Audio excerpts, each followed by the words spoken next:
check it out. I just got my radiator in, and the UPS guy opened it up with me just because the box was damaged. Nothing on them, but radiator looks great. I ended up putting cardboard on it just while I'm test fitting it, keep it from getting tore up. So this is the first test fit, and we'll leave the fan in, see how this goes. It may not fit at all.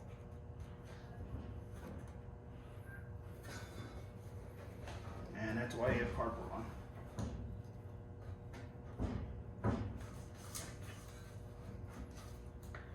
I'm bottoming out in the rubber bushings right now. This is nearly Hey Pete, I flawless. figured out what that was. I was recording. What? The trees? It was the neighbor up there with the camper. Well, they actually were doing trees across the thing too. Really? You had a tree cut down. Did he? I don't know. Didn't notice? I honestly don't know.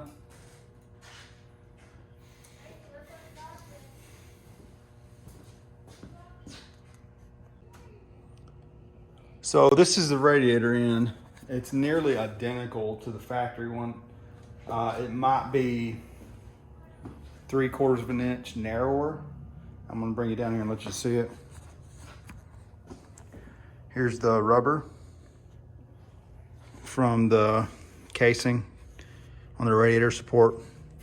This rubber flexes, so at the top it's pressed against, and at the bottom you can see it's not. But as you get over here, you can see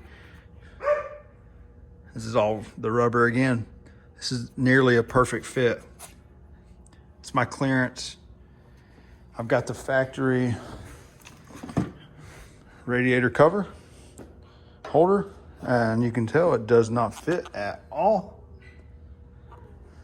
So I'm probably going to end up taking this bracket, and most likely I'm going to end up doing some modification to where these arms come in, so it'll drop down, basically fit like that. And then these tabs I could basically bend these up or cut them off and re-weld them, drill holes and bolt it into the front. So this would clamp like so, but be lower, basically like that, but reversed. So we'll see how that looks. And I'm going to show you, I've also got my fuel cell in, 15 gallon, haven't even opened it. But that looks pretty good. I think I can work with this, and we'll see how it goes. On another topic, got the HEI opened up and still waiting on a wing nut. But here's the carburetor set up, and my wires I just bought brand new. They don't fit on my cap at all. And if you can tell, we've got some clearance issues. This is below my lower tray. So I may have to do some notching and see how that looks. But I actually have the original intake. I'd love to, it'd be amazing to use that and just put my Edelbrock lid on the top of that. But I'm imagining that with it not being piped to a cold air inlet, that restriction is just gonna be terrible for this engine. But even though this is just as bad, even with better airflow, because it's just pulling heat. So I may end up using that base with the Edelbrock lid and paint that black to match, and then do a cold air inlet off of the intake. And I'd love to get a second one and make 2 inlets on that intake.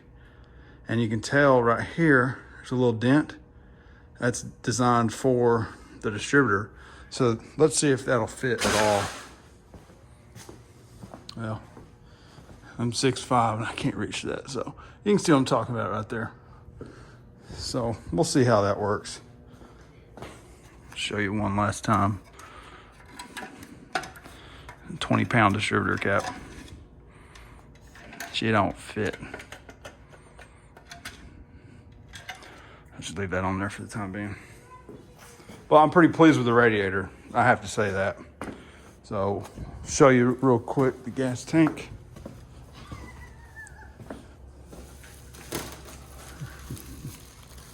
There you go. And that's it. Wanted to show you guys one other issue I'm having. If you look at this original radiator, the upper and the lower inlets are 90 degrees to the tank, in theory. See, they come out and like that. Well, even the top one. So let's look at this. It's got about a 10 degree on it. Look at the lower. That's easily 15, 20 degrees. And then the top one's canted down and the lower one is canted up. So I think I may have an issue with getting the factory style hoses to actually line up. And if you look already, I've tried to center this the best I can. It seems to be about a 1/4 inch to the passenger side. Check this out. That's about an inch. And that's not including the hose. So come over here. That's easily 3/4 of an inch. So if you guys are doing these, this is a Summit Racing brand. So far, you know, I've had it 10 minutes. I'm pretty impressed with it.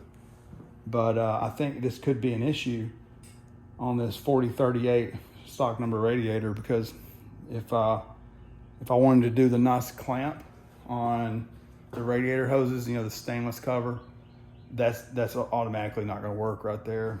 But other than that, I think we may have just enough room to really get this going. So we'll see how it turns out. Other than this, I've got the tank. We got to get that finished up, and we'll go from there. I got just a little bit more break-in oil. I've got a mixture of Comp Cam's additive, some zinc additive, and if I remember correctly, I've got a Maxima break-in oil brand. I'll show you the jug. Hang on.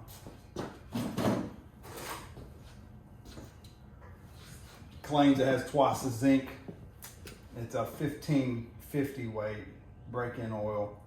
So that's my main oil besides the additive. And then I did a quart of, I believe it was 1040. And the other break-in oil I have is a 30. And right now I'm fine, but I'm gonna do the break-in here soon. And when that's complete, you know, change the oil. Got me another Ford FL1A filter, and I'm gonna run that filter with regular oil with that 1.5 quart of the Lucas break-in oil. So I think overall it'll be pretty good. We'll see how it goes. But that's it on this one. It's a very short video. If you guys have questions about this radiator, it took 2 days to get here from Summit. Paid $188 approximately for it. Free shipping because I ordered a couple other things. But it's a pretty good deal. I believe it's a 24 inch by 20, and then it's a 3 inch fins. So I think it's nearly identical to my factory radiator. The good thing is you know, it had the upper passenger, lower driver. And the big thing was the cap was far driver, and I wanted that because I kept running into center caps, but this, I didn't want to move this, and this center mounts. So this center mounting and the little modification I have to do to it, I think this will be wonderful. And eventually I will go to an electric fan. As of right now, during the break-in, just to minimize the whole thing, I'm just gonna run the factory fan. I think it'll be just fine. I've got about an inch to an 1.5 inch clearance from the fan to the radiator. And that's with it sitting loosely right now. I can snug it up about another 1/4 inch forward, which would give me a little more room. So this is kind of an old school build. I'm not throwing, you know, 15 sets of fans and computers and all this stuff on there. I still have to add a transmission cooler, which I'll be adding on the front of the radiator. So I'll have some room there. But one other thing, I could actually take this radiator, if I notch this radiator core support about a 1/2 inch up, I can actually bring the radiator out a little bit more if I do go to an electric fan that has a thick housing. But one really good thing about this setup, if you've ever dealt with overheating that was just strictly airflow issues, is you want your radiator and your fan to have a good seal in theory. So I don't have a shroud, and I don't really have room for one, to be honest with you. But I think having this about 1 inch from the fan is going to be just fine to get plenty of draw. So we'll see how it goes. You know, I think my hoses are coming in the next couple days. I got some 3/8 aluminum fuel line. I got to run that from that new fuel cell, and then I got some 3/8 soft hose coming in. We're going to do a quick fuel line on the vehicle, make it something I can hang on to for a little while. But I'm going to do soft line from the carb to the fuel pump, and then soft line from the fuel pump to the hard line, run it back to the tank, and do a soft line from the tank to the hard line. And with time, I'll end up converting to AN fittings. So you'll get to see that as well. But check this out. Do a little research if you're working on a big block in these big Ford chassis. I don't know the code name for these, like an F body or something, but for GM and all. So these big Fords, this radiator is nearly identical, and this radiator also crosses over to the Mustangs, the Torinos, the Thunderbirds, the Mercuries. So whatever you got that's got an FE and it's a car chassis, this radiator is a great universal idea. So other than that, we'll see you on the next one.